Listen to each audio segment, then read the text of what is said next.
The difference between the length and the breadth of a hall is 23 metre. ठीक है जी, length और breadth जो है वो कितनी है हॉल की, वो है 23 मीटर। लेंथ जो है ग्रेटर देन है किससे, ब्रेड से। इफ द ये क्या है यार, अच्छा डिफरेंस दिया ना, लेंथ और ब्रेड को अगर माइनस करता हूँ तो 23 मीटर आता है। If the perimeter of the floor of the hall is 206 metre, perimeter भी दिया गया है कितना, 206 metre. The area of the floor of the hall is, बताइए एरिया क्या होगा। देखो ये चीज़ बताता हूँ मैं आपको, इसमें कैसे करेंगे।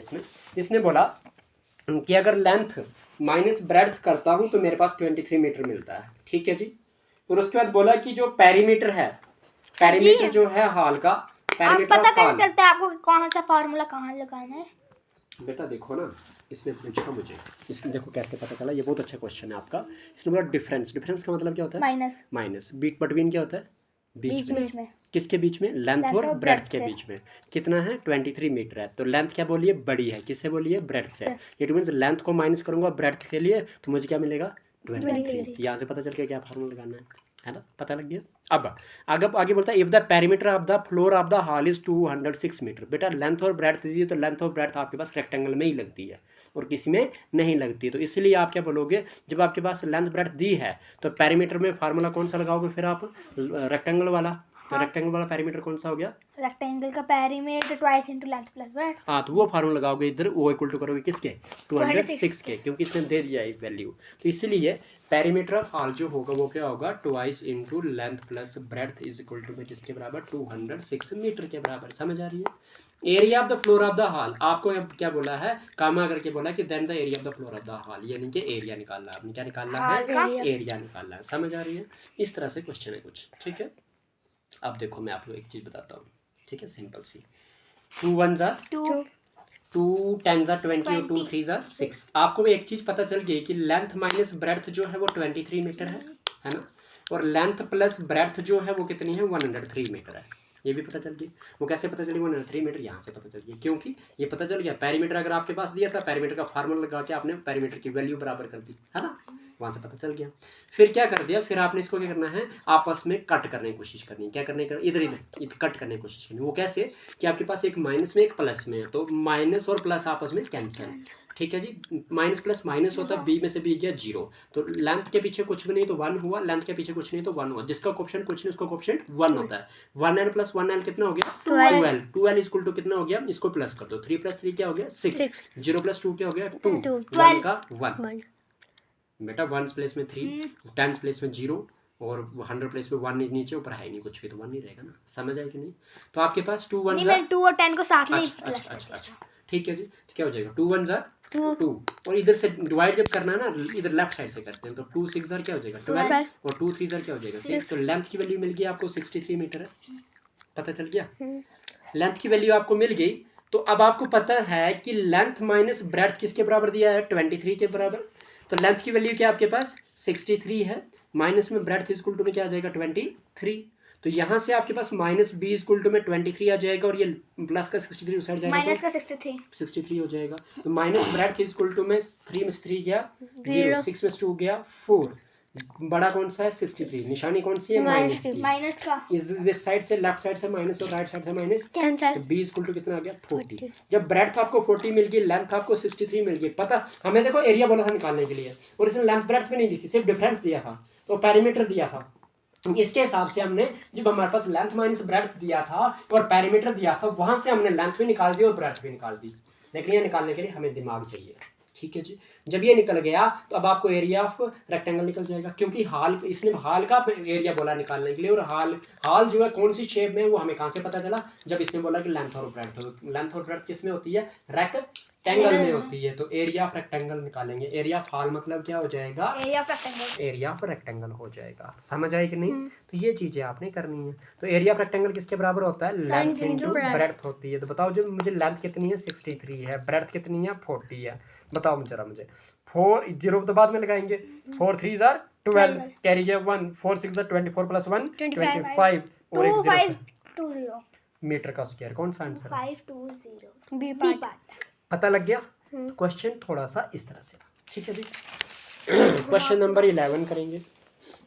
क्वेश्चन नंबर 11, बोलता है if a room 15 metre long requires 7500 tiles. एक रूम है, एक कमरा है जिसको 15 मीटर लंबे टाइल 15 मीटर लंबा है, ठीक है जी, जिसको 75,000 टाइल लगते हैं। ईच टाइल की जो आपके पास वो डायमेंशन वो 15 सेंटीमीटर 15 सेंटीमीटर इंटू 12 सेंटीमीटर है। To cover the entire floor then the breadth of the room की ब्रेड्थ निकालें। देखो बच्चे एक चीज़ बताता हूँ मैं आपको, जब आपके पास आपने निकालना क्या है, ब्रेड्थ निकालनी, जो निकालना वो नीचे रखोगे। तो आपने निकालना क्या है, नीचे वाला निकालना है, यानी कि आपने निकालना है 15 मीटर इंटू में ब्रेड्थ, है ना, ओके। और आप मुझे बताइए आप ऊपर टाइल कितने लगे हैं आपके पास, 75,000 लगे हैं, ठीक है जी, 7500 लगे हैं। और जिसमें टाइल की जो लेंथ है वो कितनी है आपके पास, 15 सेंटीमीटर इंटू में 12 सेंटीमीटर, यही है। तो इधर क्या करोगे, 7500 टाइल तो लगे आपके, मल्टीप्लाई बाई 15 लगा, मल्टीप्लाई बाई 12 तो लगा, लेकिन डिवाइडेड बाई 15 मीटर को भी सेंटीमीटर में कन्वर्ट करोगे तो मल्टीप्लाई बाई क्या करना पड़ेगा, 100, क्योंकि एक मीटर में कितने सेंटीमीटर होते हैं, मल्टीप्लाई बाई क्या हो जाएगा, ब्रेड्थ हो जाएगी। समझ आ रही है, क्योंकि ब्रेड्थ तो निकालनी है आपने, जो निकालना वो नीचे होता है। सर ये 15 से 15 कैंसिल, ये से ये कैंसिल, डबल जीरो से डबल जीरो कैंसिल, तो b इक्वल टू क्या हो जाएगा, b इक्वल टू में हो जाएगा 12 इंटू 75 इंटू 12 हो जाएगा। तो b इक्वल टू में क्या हो जाएगा, 12 5 हजार कितना होता है, 60, 6 कैरी चला जाएगा, 12 7 हजार कितना होता है, ये 72, हाँ 72 और 6, 12 7 हजार 84 होता है। अच्छा हमने 12 6 हजार 72 होता है ना, 84 प्लस 6 कितना होता है, 84 प्लस 6 ये 90 होता, तो 900 क्या आ गया, सेंटीमीटर आ गया। लेकिन मुझे किस में चाहिए, मीटर में चाहिए, तो मीटर में चाहिए तो 900 को डिवाइड करेंगे किसके साथ, 100 के साथ, तब जाके मीटर में आ जाएगा, ये हो जाएगा ये कैंसिल। तो b की वैल्यू कितनी आ जाएगी, 9 मीटर। कौन सी आ जाएगी, 9 मीटर इज ए पार्ट। बताओ टफ था, नहीं, बस याद रखना है कि निकालना कैसे, क्वेश्चन को समझा कैसे। इसने बोला कि इफ ए रूम, एक कमरा 15 मीटर लॉन्ग, मतलब 15 मीटर लंबी आ गई, लेंथ आ गई 15 मीटर, रिक्वायर्ड 7500 टाइल्स। तो मतलब जो मेरे पास दिया है वो क्या है, 7500 टाइल है, और हर एक टाइल की 15 centimetre into 12 centimetre to cover the entire floor then the breadth of the room. ये भी रूम था, ये भी रूम है, मतलब ये जो मांगा है वो डिवाइड में रखेंगे। मांगा क्या था, ब्रेड्थ, मैंने क्या लिखा है इधर, ब्रेड्थ दूसरा वाला नीचे देखो लिखना, पहला वाला नहीं पहला दूसरा नहीं, जो मांगा है वो हमेशा नीचे, ठीक है, ब्रेड्थ नीचे। अब इसके साथ इस रूम, ये किसकी ब्रेड्थ थी, रूम की, तो रूम की लेंथ क्या दी है 15 मीटर, तो वो भी नीचे आएगी। लेकिन ऊपर क्या आएगा, टाइल जितने हैं लगे हुए वो मल्टीप्लाई बाय आपके पास एक टाइल की डायमेंशन, समझ आ रही है, तो उससे कर दोगे, पता लग गया। ये चीज यहाँ से बनाए तो आगे तो कैलकुलेट कर ही लोगे, है ना। चलो क्वेश्चन नंबर 12 करते हैं। 12 क्या कहता है, बोलता है इफ टू, पढ़ो जरा आप, perimeter of, if the two, ठीक है, PER perpendicular side of right angle triangle are 5 centimeter and 12 centimeter, then the perimeter of triangle is। देखिए जी, अभी तक ट्राइंगल का कोई क्वेश्चन नहीं पढ़ा था आपने, जब आपने प्रैक्टिस क्वेश्चन करा था, है ना। अब आया क्वेश्चन इधर, बोला कि दो परपेंडिकुलर साइड्स जो हैं राइट ट्राइंगल की वो क्या है, 5 सेंटीमीटर और 12 सेंटीमीटर। एक चीज बता दीजिए मुझे, राइट ट्राइंगल कैसी होती है, ऐसी होती है, इधर इधर ऐसी होती है राइट ट्राइंगल आपकी। तो परपेंडिकुलर साइड कौन सी, जो 90 डिग्री पे बराबर होगी, ठीक है। तो ये भी 90 डिग्री पे सीधी है और ये भी 90 डिग्री पे सीधी है। तो मतलब जो छोटी वाली साइड होगी वो 5 होगी और बड़ी वाली साइड जो होगी वो 12 होगी। समझ आ गई है। दो परपेंडिकुलर साइड्स बोलता है इस तरह से हैं, ठीक है जी। पेरीमीटर ऑफ ट्राइंगल बताना, आपने क्या बताना है, पेरीमीटर ऑफ ट्राइंगल बताना। तो मतलब ये साइड निकालनी पड़ेगी आपको। ये साइड निकालने के लिए आपको मैं एक चीज़ बताता हूँ यहाँ पे, वो चीज़ मैंने आपको नहीं बताई थी, अब मैं क्लियर करवा देता हूँ ताकि आप लोगों को कभी भूलेगा नहीं, ठीक है जी। यहाँ पे लगेगा एक पाइथागोरस नाम का व्यक्ति था जिसने अपनी थ्योरम दी थी, Pythagorean theorem, Pythagoras theorem. Pythagoras theorem triangle के बेसिस के ऊपर है, और कौन सी ट्राइंगल के बेसिस के ऊपर है, राइट ट्राइंगल के ऊपर है। सर इसका राइट एंगल ट्राइंगल का फार्मूला भी मुझे भी याद है। क्या, इसका form 1/2 into base into perpendicular, वो है एरिया निकालने के लिए, लेकिन यहाँ पे पेरीमीटर निकालना है। तो पेरीमीटर के लिए तीसरी साइड चाहिए। जब आपको दो साइडें दी गई हो, तीसरी साइड निकालनी है, तो वहाँ पे लगता है पाइथागोरस थ्योरम। क्या लगता है, आइए पाइथागोरस थ्योरम पढ़ते हैं। PYTHA पाइथा GORAS Pythagoras theorem. जो पाइथागोरस थ्योरम हम पढ़ने जा रहे हैं आज, ये क्या है इसके बारे में हम याद करते हैं, ठीक है जी, दोहराते हैं थोड़ा सा। तो पाइथागोरस थ्योरम कहती है कि इन ए राइट